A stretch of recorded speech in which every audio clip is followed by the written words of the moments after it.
Olá, boa noite. Boa noite, tá tudo bem aí? Vamos orar, abaixa tua cabeça, fecha seus olhos, vamos conversar um pouco com Deus. Pai, obrigado por essa noite, obrigado pelo teu favor, pela tua graça, e nós clamamos a Ti. Que o Senhor venha sobre nós com poder, glória e majestade nessa noite. Nós precisamos da tua voz, precisamos do teu conselho. E acredito, Jesus, que muitos de nós precisam de um chacoalhão para despertarem para a vida que o Senhor nos chamou para viver. Por isso, Jesus, em tua graça e misericórdia, nos socorre em nossa mediocridade, nos socorre em nossa miserabilidade, nos socorre, ó Pai, porque precisamos da tua ajuda. Jesus, fala conosco. Dá-nos revelação, discernimento da Tua Palavra, mova-nos em Tua direção, enquanto nós falamos e ouvimos a Tua Palavra, que Teu Espírito Santo possa nos libertar de todo engano. Dá, ó Pai, famílias aqui libertação, dá a casais aqui libertação, liberta-nos, ó Pai, de nós mesmos, liberta-nos das mentiras que foram implantadas em nós. Liberta-nos da mediocridade, porque você nos chamou para uma vida extraordinária, para uma vida abundante.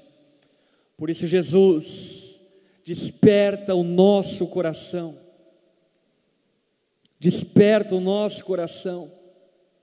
acorda-nos, para que vivamos toda a plenitude daquilo que nos foi entregue por meio do sacrifício redentor de Cristo na cruz. Desperta-nos, Jesus. Essa é a nossa oração, em nome de Jesus. Amém. Amém? Abra a tua Bíblia em 1 Tessalonicenses, capítulo 4, versículo 1. Eu estou empolgado. Quem está empolgado hoje? Estou empolgado. Tem dia que você acorda empolgado. Hoje eu acordei empolgado. Estou empolgado. Mas eu creio que Deus vai fazer algo muito especial essa noite. Estou empolgado. 1 Tessalonicenses capítulo 4, versículo 1. O apóstolo Paulo nos diz: quanto ao mais, irmãos, já os instruímos acerca de como viver a fim de agradar a Deus. Paulo está chacoalhando aquela igreja dizendo: olha, o que vocês precisavam saber, vocês já sabem. Isso é muito legal e, aliás, muito curioso. Porque Jesus, ele anda durante 3 anos com os discípulos dele e diz assim: falou, estou indo embora. Como se dizendo: olha, tudo que vocês precisavam saber eu já entreguei. Agora vocês precisam do conselho da ajuda do Espírito Santo, e eu estou enviando o Espírito Santo para sustentar vocês, mas o fundamento já foi posto.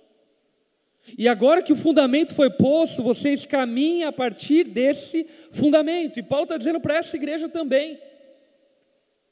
Exaustivamente nós os ensinamos, nós instruímos vocês acerca de como viver para agradar a Deus. E eu arrisco dizer aqui que muitos também deveriam ouvir isso do apóstolo Paulo. E se não estão ouvindo do apóstolo Paulo, estão ouvindo de mim mesmo. Muitos de nós não precisam ser somados ensinos novos, porque já aprenderam muito, já receberam muita instrução. Como o escritor mesmo de Hebreus diz: nessa altura do campeonato, muitos de vós já deveis ser mestres, mas ainda precisam que novamente sejam postos os fundamentos daquilo que vocês já receberam. E isso é cansativo demais. Se tem algo cansativo na vida, é reaprender aquilo que já aprendeu. Quantos concordam? Na minha adolescência, enquanto eu estava na escola, um dos meus pesadelos, ao pensar na possibilidade de reprovar de ano, era passar um ano inteiro aprendendo aquilo que eu já havia aprendido. E por esse motivo eu não passei direto em nenhuma série, só na 4ª série. mas eu nunca reprovei de ano. Porque chegava na hora do exame e eu começava a projetar o próximo ano. Você já imaginou ouvindo a mesma professora dizer as mesmas coisas? Isso é um horror. E Paulo está falando para a igreja de Tessalônica: olha, nós já instruímos vocês acerca de como viver. Vocês já sabem como viver, já foi lhe dado essa lição. E ele ainda reitera dizendo: e vocês estão procedendo assim. Vocês estão ok. Estão andando nos nossos caminhos, naquilo que lhe foi ensinado. Mas agora, nós pedimos e exortamos a vocês no Senhor Jesus: cresçam nisso cada vez mais. Paulo está dizendo: vocês receberam instrução. Paulo está dizendo: vocês estão vivendo sob essa instrução.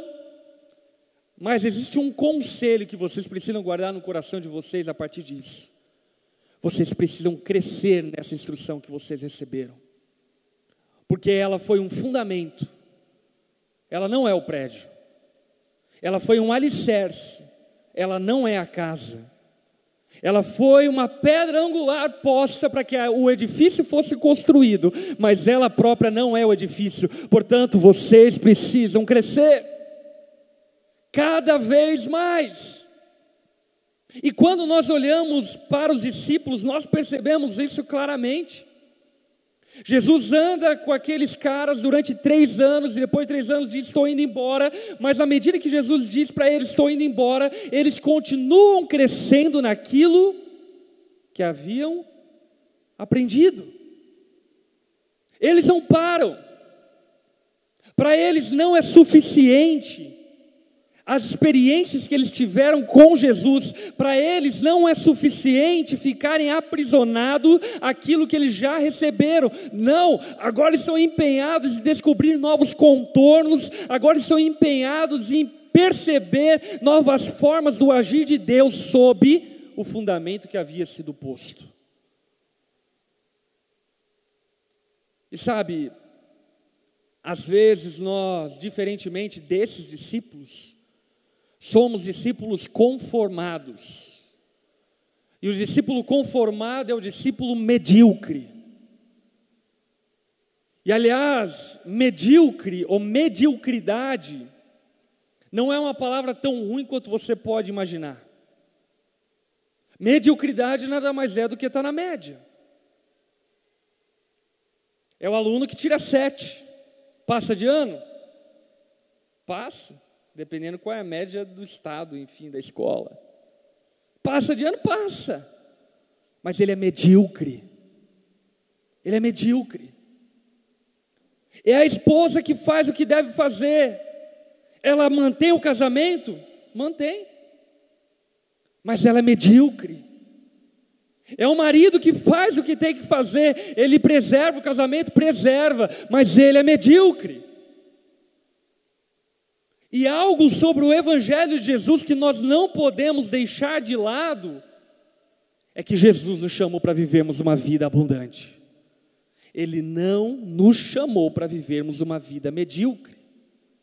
E muitos de nós abraçam a mediocridade sem perceber que estão abraçando. Se tornam crentes repetentes.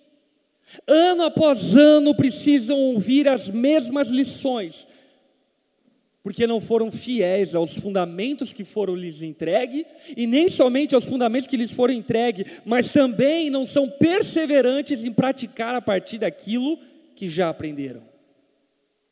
Por que eu digo isso? Porque muitas coisas a palavra não se trata do como, mas se trata de quem. Por exemplo, a Bíblia diz: tudo é possível para aquele que crê.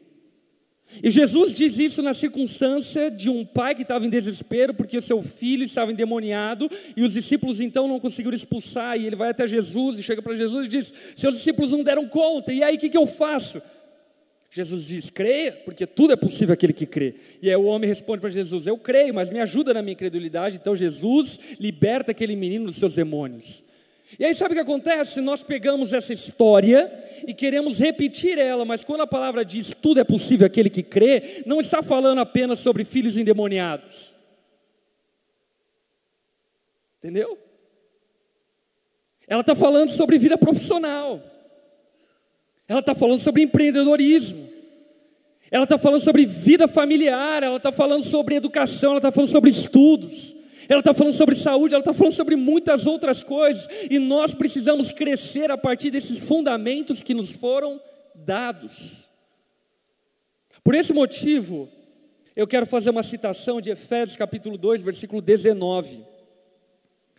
Onde o apóstolo Paulo diz para a igreja de Éfeso: portanto, vocês já não são estrangeiros, ou seja, vocês já não são mais estranhos. Você sabia que a origem da palavra estrangeiro é a mesma origem da palavra estranho? Estranho, estrangeiro é a mesma coisa. E Paulo está dizendo: vocês já não são mais estranhos, não são forasteiros, ou seja, vocês não vivem mais como se não estivessem em casa. Mas vocês são concidadãos dos santos, membros da família de Deus, vocês se tornaram parte da família, edificados, presta atenção, sobre o fundamento dos apóstolos e dos profetas, tendo Jesus como pedra angular.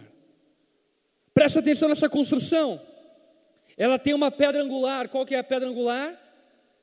Jesus. Você sabe que uma pedra angular naqueles dias da engenharia civil significava, não é? A pedra angular, ela era a pedra de esquina, ela que delimitava o curso das paredes para que as paredes não ficassem tortas. E Jesus está falando que não somente ele é a pedra angular, mas também já foi posto os fundamentos. O que são os fundamentos? O ensino dos apóstolos, ok? Portanto, nós não precisamos colocar uma pedra angular novamente e não precisamos mais de fundamentos. O que nós precisamos agora? Diga assim: crescer. A gente precisa crescer. Nós não precisamos de um novo ensinamento, nós não precisamos de um novo Messias. Nós já temos o Messias e ele é Jesus. Nós já temos os fundamentos e eles são os ensinos dos apóstolos. Nós não precisamos mais de novos fundamentos. O que nós precisamos é crescer, mas parece que por vezes nós ficamos tão extasiados com os fundamentos, que ficamos curtindo os fundamentos, enquanto Jesus está dizendo: ei, eu tenho mais para você, cresça, eu tenho mais para o teu casamento, eu tenho mais para a tua vida financeira, cresça, sob o fundamento que já foi posto, cresça, sob a pedra angular que já foi colocada. E Paulo mesmo vai inteirar nesse versículo que eu estou lendo de Efésios capítulo 2, versículo 19, dizendo: no qual todo edifício ajustado cresce para tornar-se um santuário do Senhor. Uau! Paulo está dizendo: já tem fundamento, já tem pedra angular, agora sabe o que você deve fazer? Crescer. Por isso aqui vai um conselho. Primeiro conselho: não inventa moda. Não inventa moda. A Bíblia já foi escrita, não precisa de uma nova Bíblia. As profecias já nos foram dadas, nós não precisamos de novas profecias. Amém? As doutrinas apostólicas já nos foram confiadas, nós não precisamos de novas doutrinas. Sabe o que nós precisamos? Crescer. Crescer naquilo que já nos foi dado. Crescer naquilo que já nos foi entregue. Nós não precisamos inventar moda. Nós precisamos crescer. E eu vou dizer para você, a igreja, os crentes, são especialistas em inventar moda. Já viu como um crente tem mania de recomeço? Tudo ele quer recomeçar. E o que a palavra está dizendo é: você não precisa recomeçar. Eu já comecei. O fundamento já está aí, a pedra angular já está aí, Jesus já está aí, a palavra já está aí. Agora é necessário que você comece a praticar aquilo que eu te entreguei. Agora é necessário que você comece a viver aquilo que eu te entreguei. Pastor, meu casamento não está indo bem.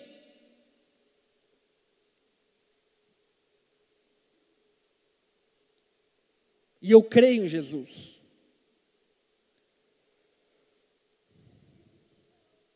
A Bíblia diz que fé sem obras é morta. Meu irmão, minha irmã, crer em Jesus não é crentice. Crer em Jesus não é algo subjetivo, é algo objetivo. Fé sem obras é morta. O convite de Jesus para que nós creiamos não é o convite para que nós façamos uma fezinha num poder celestial. O convite de Jesus para que nós creiamos é para que vivamos a partir daquilo que Ele nos ensinou. Teu casamento não está bem?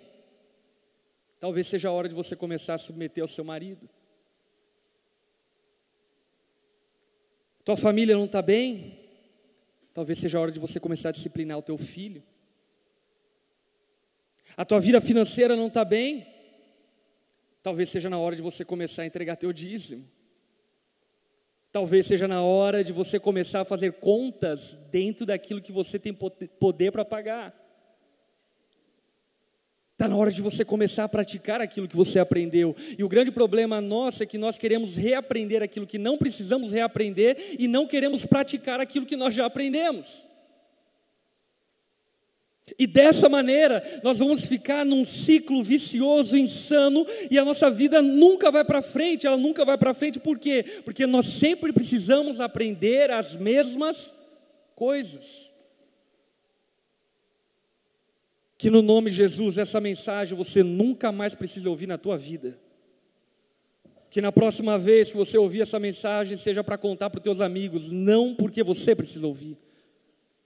Porque eu e você deveríamos aprender de Deus, e uma vez aprendido de Deus, nós deveríamos praticar aquilo que aprendemos e não deixar para o ano que vem, não deixar para a próxima estação. Paulo está dizendo para aquela igreja, e eu digo para a nossa igreja: vocês já foram instruídos, vocês já sabem, vocês já conhecem. Você solteiro já sabe que não deve se pôr em julgo desigual, ou é uma novidade para alguém aqui? Você já sabe que não deve se expor à imoralidade sexual, ou é algo novo para você? Você já sabe que deve respeitar as suas autoridades, honrar o seu pai e a sua mãe. Você já sabe que deve educar seus filhos, você já sabe. Você não precisa aprender novamente, você precisa começar a praticar o que já sabe. É o que Paulo está dizendo para aquela igreja. Mas Paulo vai um pouco além. Paulo diz: vocês já foram instruídos, e de fato vocês estão assim procedendo. Ou seja, é uma igreja boa. Que Paulo diz: vocês estão ok. Vocês já aprenderam. E vocês estão procedendo a partir do que aprenderam. Vocês estão vivendo a partir do que aprenderam. Vocês não se deram a essa insanidade, essa loucura de tentar aprender algo novo. Vocês estão vivendo. E talvez você seja esse tipo de crente, sabe? Medíocre. Se Deus fizer um check-up na tua vida, sabe o que Ele vai dizer? Ok.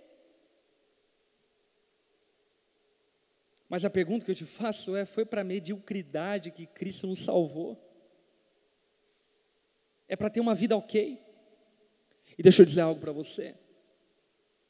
Uma vida ok, uma vida medíocre, qualquer um pode ter, mas uma vida extraordinária, só aqueles que confiam em Jesus pode ter.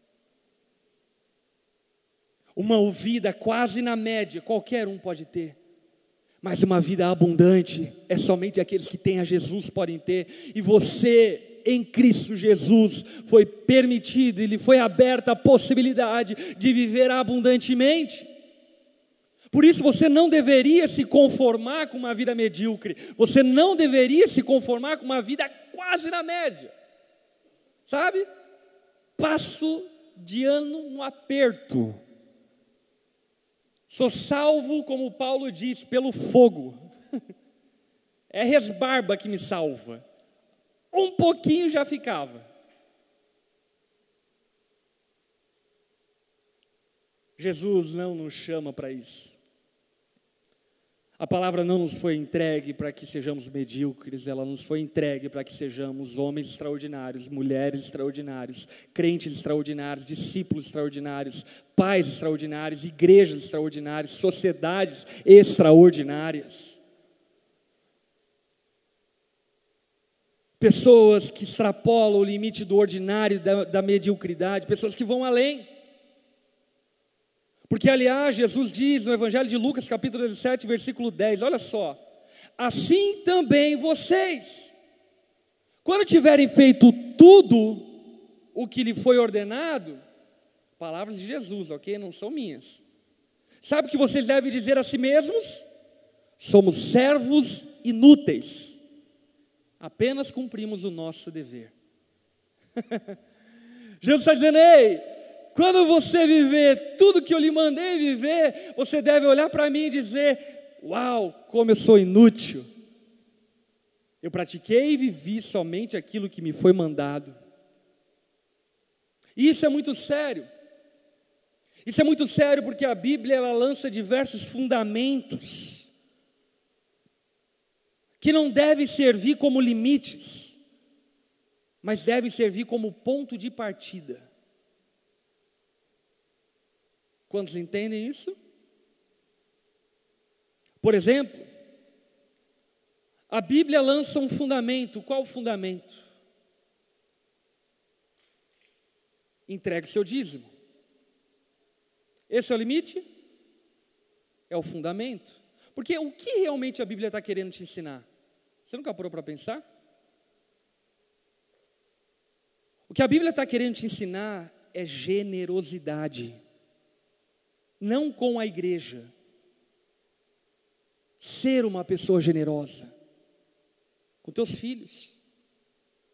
Com a tua família. Com teus amigos. E se você não parte daquele ponto de partida, mas você vive a parte dele, ou vive aquém dele, o teu limite vai ser entregar o teu dízimo. E aí o dia que você entregar o teu dízimo, você vai falar: uau! Uau! Posso ir para o céu. E Jesus está olhando para você, filho. Esse é só o fundamento. Eu quero que você cresça em generosidade. Eu quero que você chegue no aniversário da tua esposa com um presente que vai doer no teu bolso, que vai fazer você ir para o trabalho de ônibus, por amor à tua esposa. As irmãs ficam felizes, né? Mas o que Jesus está querendo nos ensinar é generosidade. E sabe, por vezes nós ficamos aprisionados à mediocridade e não compreendemos que aquilo é um fundamento, não é um fim. Não era esse o projeto de Deus. O projeto de Deus não era que nós entregássemos o dízimo. O projeto de Deus era que nós fôssemos generosos em tudo que fazemos. Cidadãos generosos com o país. Cidadãos generosos com as suas crianças. Pessoas generosas com a sociedade, com a comunidade. Sabe, a rua está suja e você diz: a prefeitura que tem que arrumar. É a prefeitura, mas você não pode arrumar? Poderia, não é? Mas nem teu dízimo você dá. O que vai fazer você ser generoso ao ponto de pegar uma vassoura, ir na rua e limpar uma rua que é pública? Essa praça que está depredada. Dava para você ir lá passar um cortador de grama que talvez você passe no quintal da tua casa. Mas por que você não vai lá? Porque você é mesquinho. E o que a Bíblia está querendo nos ensinar são princípios fundamentais que nos instruam a viver uma vida extraordinária. Por isso que a Bíblia está dizendo que nós devemos praticar e exercitar para que cresçamos cada vez mais, a partir dos fundamentos que nos foram colocados, a partir dos ensinos que nós recebemos.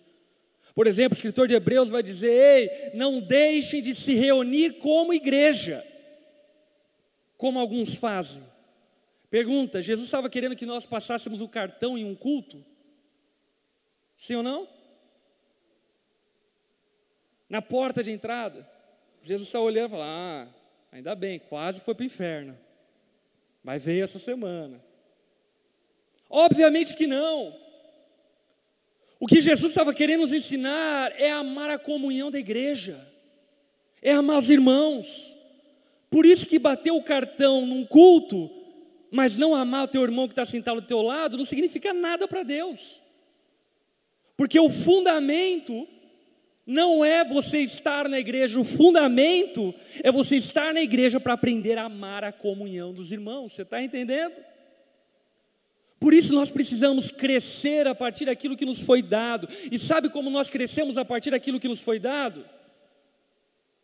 O apóstolo Paulo vai dizer para o seu discípulo Timóteo, em 1 Timóteo capítulo 4, versículo 7, ele diz: rejeite, porém, as fábulas profanas e tolas, exercite-se na piedade.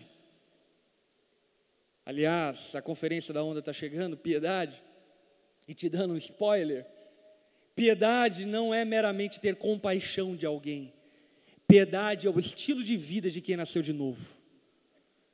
E sabe o que o apóstolo Paulo está convidando o seu discípulo Timóteo?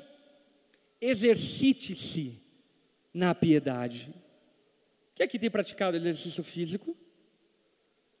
Levantamento de garfo, né, irmão? Levantamento de copo, de coca. Sabe, quando você começa a praticar um exercício, você precisa de um fundamento. Você precisa de um fundamento para que aquele exercício não te machuque. Eu estou falando CrossFit, vai fazer sei lá quanto tempo. Eu lembro, em um dos treinos que eu fui fazer de CrossFit, há meses atrás, eu fui fazer um movimento chamado Sumo Deadlift. Quem já ouviu falar disso daqui? Sumo Deadlift. Enfim, o que é o Sumo Deadlift? Nada mais era que você fazer perna de quem luta sumô, ok? Aí você vai fazer um agachamento. Irmãos, eu estou só encenando, ok? Aí você vai fazer um agachamento leve e puxar. Isso é Sumo Deadlift, ok? Quando eu ouvi, enfim, foi dado esse exercício físico, eu não tinha entendido muito bem. Aí sabe o que eu fiz? Ao invés de colocar a mão no meio da barra, eu abri as pernas e coloquei a mão nas extremidades da barra. E ergui peso, porque eu tinha vindo, enfim, da rua. Eu tinha vindo de academia. E aí eu queria puxar peso. E eu puxei peso. Meu irmão, no dia seguinte eu iria para o Pará pregar. E assim, viajar para o Pará é tipo viagem internacional com avião doméstico. É o inferno. É um desafio missionário muito grande. E aí eu iria para lá e eu acordei no outro dia, parecia que eu tinha levado uma surra. Sei que minha esposa, junto com os 10 demônios de noite, juntaram eu na porrada na cama e me bateram. Eu acordei tipo, não conseguia andar. Sabe por quê? Porque eu tinha feito o exercício de forma errada. E às vezes, na nossa vida, é exatamente isso que está acontecendo, sabe? Teu namoro está um lixo. Por que está um lixo? Porque Deus falhou ou porque você está fazendo errado? Talvez a tua vida como cristão está um lixo. Por que está um lixo? Porque Deus errou ao te ensinar o que te ensinou ou porque você está praticando o cristianismo errado? Por que está um lixo? Você nunca se perguntou? Eu te digo por quê. Porque você está praticando errado. E aí o que acontece, sabe o quê? Enfim, passado, aí naquele dia eu fui fazer massagem, e a mulher fez lá, como é aquele que estrala tudo? Sei lá como é, quiropraxia, isso mesmo. Enfim, a mulher bateu uma baixadinha comigo, quebrou minhas costas, me botou no lugar, colocou lá na maca e falou, Deus te abençoe, filho. E, enfim, melhorei, consegui viajar, graças a Deus. Mas, enfim, no desenvolvimento eu aprendi a técnica deadlift, Sumo Deadlift, e graças a Deus hoje eu estou fazendo Sumo Deadlift de maneira correta. E não apenas de maneira correta, mas eu estou levantando muito mais peso. Glória a Deus, hoje eu levantei 280 libras. Yes! Mas sabe por quê? Porque eu cresci no fundamento que me foi dado.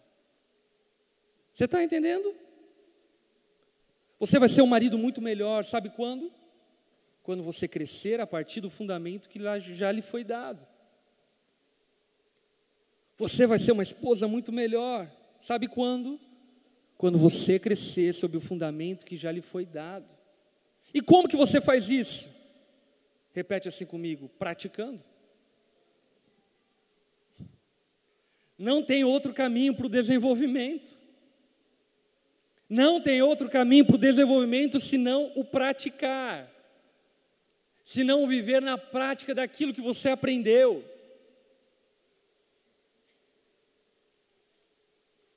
A respeito de generosidade, deixa eu contar um testemunho pessoal. Quando me converti, como qualquer ser humano, eu amava o dinheiro. E achava que dinheiro era minha segurança. E aí eu comecei a ler a Bíblia e ouvir algumas coisas, e eu aprendi que eu deveria entregar meu dízimo na igreja. E eu vou dizer para você, foi um sacrifício quando eu entreguei meu primeiro dízimo. Eu lembro até hoje, meu primeiro dízimo foi de R$40. Porque meu salário primeiro foi R$400. E eu dei R$40. Eu lembro, meu irmão, que eu suei frio. Eu coloquei envelope dentro daquele pote dizendo tipo, volta. Mas eu decidi praticar o que eu havia aprendido. E é muito interessante isso, porque foi um caminho de crescimento. Passado algum tempo, eu aprendi a ser mais generoso. E eu alarguei um pouco a minha generosidade ao entregar ofertas na igreja. Mas uma coisa que eu não sabia acerca de mim mesmo, e Deus falou comigo faz alguns anos atrás, é que eu havia aprendido a ser generoso com a igreja, mas eu era avarento com as pessoas à minha volta. E aí o que o Espírito Santo falou para mim foi, eu pus um fundamento. Você precisa exercitar. E sabe, é um desafio, sabe por quê? Porque por vezes você até tem a condição de ajudar. Sim ou não? Mas o que você pensa? Eles também podem rachar a pizza. Mas a questão é que eu preciso crescer no fundamento que já foi posto. E crescendo nesse fundamento que já foi posto, por exemplo, nesse exemplo da questão financeira, o que a Bíblia promete para mim é que Deus permanece fiel, que Ele abre as comportas do céu sobre a minha vida e que Ele não vai deixar faltar. Amém? Você crê nisso? E você tem que exercitar. E uma das semanas atrás, Deus me pediu para entregar uma oferta que eu já entreguei para um outro ser humano que não para a igreja, mais audaciosa que eu já entreguei. E na hora que Ele pediu isso para mim, eu falei, não. E Deus falou, entregue. Eu falei, não, eu só entrego para CNPJ, não para pessoa física. E Deus falou, entregue, porque eu não quero te ensinar a dar dinheiro para a igreja, eu estou te ensinando a ser uma pessoa generosa. Porque quando você aprender a ser uma pessoa generosa, sabe o que você vai fazer, Felipe? Quando você pode atender o telefone, você não vai fingir que não está ouvindo alguém ligar, você vai atender o telefone. Que quando você aprender a ser uma pessoa generosa, Felipe, a tua esposa vai poder confiar plenamente que você cuida bem das finanças, sabendo que você vai dar o melhor para ela. Eu quero te ensinar a ser generoso. E esse é o convite de Paulo para a igreja de Tessalônica, sabe? Não invente moda. Nós já ensinamos vocês. Exercite aquilo que vocês já aprenderam. Pratique cada vez mais aquilo que já aprenderam. Sabe por quê? Repete assim comigo: amar a Deus nunca é demais. Quantos concordam? Amar a Deus nunca é demais. Por isso nós precisamos crescer nas práticas das boas obras, exercitar as nossas boas obras, porque amar a Deus nunca é demais. Por isso, meu irmão, cresça, exercite a tua fé. Você está 1 ano vindo aqui nos cultos, se desafia a começar a participar de um grupo pequeno. Pastor, eu sou obrigado? Não, você não é obrigado. Mas você pode crescer. Você está participando de um grupo pequeno já faz algum tempo, se desafia a começar a discipular. Você pode crescer. Você já está sendo discipulado, se desafia a começar a servir dentro da igreja. Você já pode crescer. Ano passado você leu o Novo Testamento, esse ano lê a Bíblia inteira. Você pode crescer. Você aprendeu a orar no almoço, começa a orar antes de dormir também. Já ora no almoço antes de dormir, e agora começa a tirar um tempo de devocional durante o dia em oração. Você pode crescer. Você pode ser melhor, você pode ir além. Cristo nos convida para uma vida abundante, plena. Ele tem muito mais para todos nós. Sobre os fundamentos que nos foram colocados, é necessário que nós cresçamos cada vez mais. E por isso eu estranho muito a vida de alguns crentes. Sabe por quê? Porque eles começam melhor do que terminam. E deixa eu dizer algo para você, não se preocupe tanto como você vai começar, mas se preocupe muito como você vai terminar. Os caras começam quase que fazendo uma cabana dentro da igreja, de tanto que serve na igreja. Mas depois de 20 anos de fé, de caminhada cristã, você vai olhar ele na igreja no dia da Páscoa. E quando não foi viajar. A vida cristã é uma progressão, é um crescimento. Tudo que nasce precisa crescer. E Jesus está te convidando, te chamando para crescer cada vez mais. Jesus está te convidando para crescer cada vez mais. E eu quero encerrar dizendo essa frase para você. Ame a Deus até esquecer de você mesmo. Ou ame a si mesmo, até se esquecer de Deus. É a tua escolha. Amém.